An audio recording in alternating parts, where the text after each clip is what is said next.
Anthony Mackie recently went on a Pivot podcast and he went nuclear.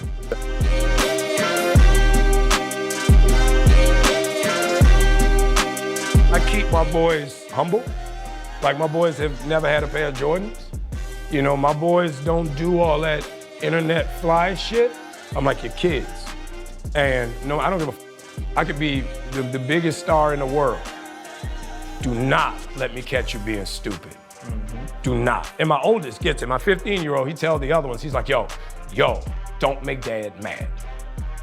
Because once you get one that's right, he gonna straighten the other ones out.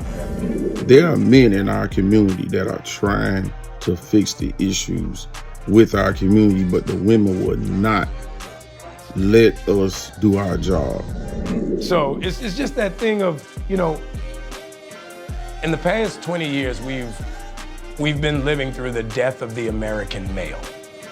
They have literally killed masculinity in our homes and our communities, for one reason or another. These mothers would listen to what he's saying. There are men in our community that are trying to fix the issues with our community, but the women would not let us do our job. But my boys will always be respectful. They will always say, yes, sir, yes, ma'am. No, sir, no, ma'am. They will always say thank you. They will always open a door for a lady. They will always make sure that their mother is taken care and provided for. They will always be men. And that's always since they were 2 years old. Every time I left for a job, I tell my 15-year-old, you're the man of the house. You make sure these doors are locked every night, this alarm is on, you text me or you call me every night before you go to bed and you wake up. I love that. Because we're men. If I'm not there to protect, he got to be there to protect. Because you can have all the money in the world, motherfucker climb through the window, that money means nothing. You can have all the celebrity in the world, motherfucker jump through the door, that celebrity means nothing. Yeah.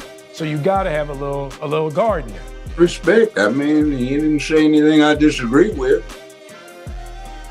It's absolutely pathetic what they have attempted to do over the last 50 years to destroy masculinity, and you can't, because that messes up the yin-yang or the yin-yang balance. Humanity doesn't work very well when you do that. Tell me about how this idea of the family center, being the husband and wife, has changed throughout your lifetime. The American family over the last 50 years has become a matriarchy. The American father is becoming more and more irrelevant. That dad is not the child-rearing authority, mom is. The dad's opinion, it's often treated as irrelevant. His voice is a nuisance. You watch your son walking around with his pants halfway down his thigh.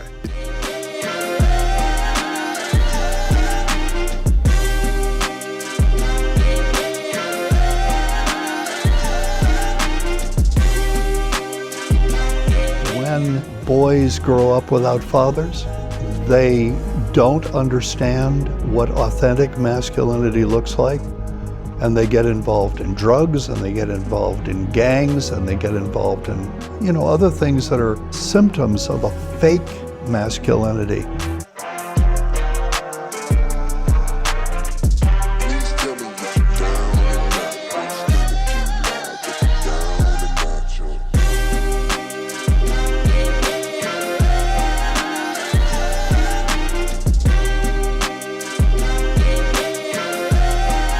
Sense of purpose, and we don't realize deprecation of the American male is going to seriously weaken American culture.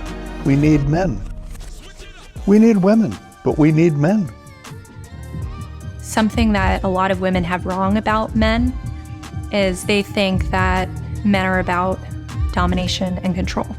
And I actually think ultimately what men want, I think they want to be loved and appreciated and seen for their sacrifices.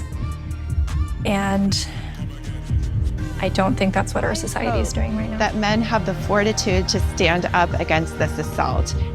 I don't think that they need to wait for permission from anybody. That's part of the masculine role, I think, is to be able to just assert who he is and to be who he is. I mean, it's just that American male masculinity is something I think is very important for boys. Because now our little boys are afraid to fail, so they don't try. All right. You watch your son sit in the car all day and just twist his hair all day. Just twist his hair all day. He got nothing on his mind. He got nothing he's trying to do. There's nowhere he's trying to go. He ain't in a hurry to do nothing but get high, get drunk, have sex. Now, me being a barber, I get to see this from a stance that a lot of y'all don't get to see. I watched them come in the shop from a little boy, let's say 7. I watched them grow up to 18. And then I watched them can't move out. And then I watched them eventually go to jail, get out. And guess who got their kids? The mother.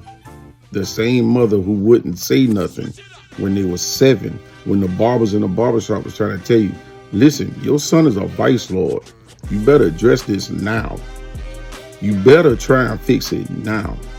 He going down the wrong path. We the ones who see him after he finally leave your house and just move in with another girl. Shout out to baby boy. Tired of it. What? This my house too. Your house? Your house? Do you pay any bills up in this time? You pay the bill. All you do is eat, sleep, walking around here like you King Tut or somebody. Be no mess about whose house this is. This is my house. Mine. And if I want to bring a man all up and through here, I bring a man all up and through here. That's my say, not yours.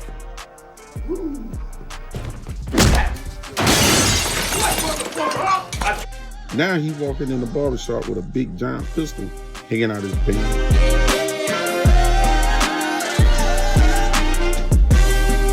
The barbers who pull him to the side to try and save his life. And guess what these same mothers will do? They'll send him to work at our barbershop for the summer. No, you won't. No, you won't. You keep little Ray Ray, you keep little Pookie right at your house. We don't want him around us all day. You can't trust him at your house, we can't trust him at our shop. And guess what else?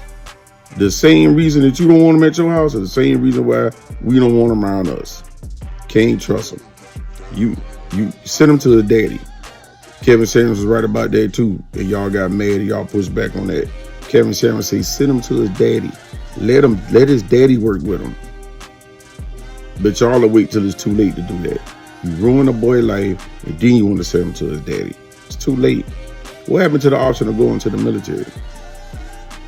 The generation before me, they knew. Listen, life ain't going like I thought it was gonna go.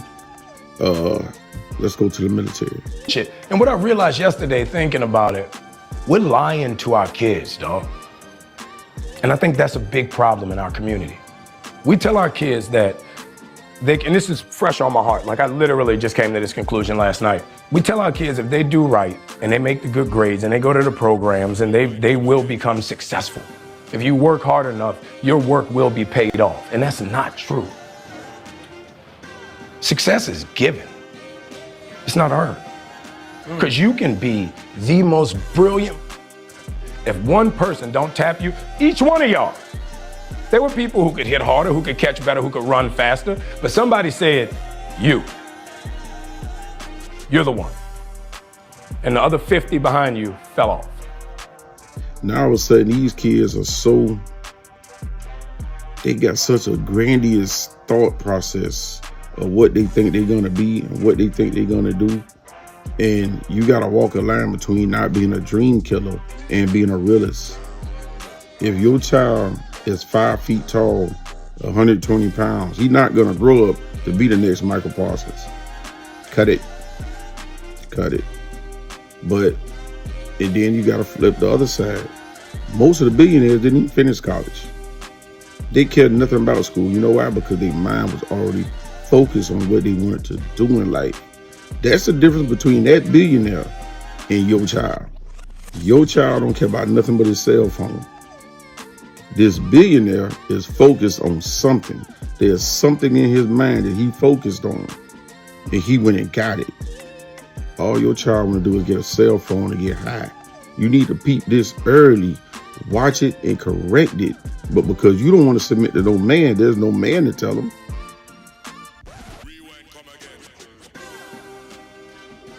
Oh, but where's daddy at? You ran his daddy off. You ran his daddy off with your foolishness. Tell the truth. The son daddy not there because you ran him off. Submit yourself. You know, and so for me, it's always that idea of American masculinity is very different. You feel it when you go to Europe. Like you see these and you're like, could bust your ass, boy. You know what I mean? You know what I'm saying? You go to Europe. Tight ass pants. Yeah, tight ass pants. Motherfucker, went good, boy. You better lotion your ankle. Like you feel it when you go to Europe. Even when you, like, I was just in Kenya and I was walking around. I'm like, yeah. Dude was like, you ain't from here. Like, nah.